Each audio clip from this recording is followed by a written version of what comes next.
Today we're embracing our inner chef and testing out our new Damascus Steel paring knife.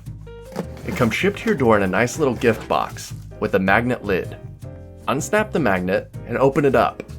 Inside, you can find your knife sheath. And then of course, your chef knife. It's made out of 67 layers of forged VG10 Damascus steel from Japan. Not only does this assure your knife will last a long time, but it makes the blade look awesome. The sheath is rugged and holds firmly onto your knife. It will protect your knife as well as your hand. It has such a cool pattern that is sure to impress your friends. You'll look like a real chef, even if you have no clue what you're doing. It has a well-balanced G10 handle. It gives a good grip in the hand and allows you to have good control over your knife. This is the perfect knife for slicing, dicing, and spreading icing, and I've been using it a ton.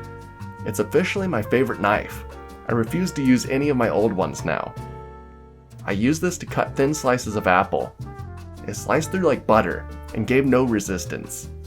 It was super easy to cut the slices thinly, so I used this to make some homemade dog and chicken treats. And our dogs just love them.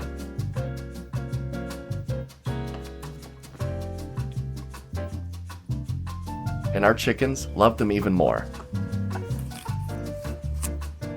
Then I used it to slice up an onion. I'm not trying to brag, but I cut it so quickly that there were 0 tears. Just saying. Now I have an awesome looking knife. I have dog treats for my dogs, I have treats for my chickens, and freshly cut onions to sprinkle on my meals. So I'm happy. So if you're looking for a cool looking chef knife that's ridiculously sharp and will last a long time, this one might just be for you. If you'd like to get one for yourself, please use the affiliate link in the description below. It helps support the channel and it doesn't cost you any extra. Till next time, I'm gonna go plan my next meal. It's fun to prep and cook now. See ya.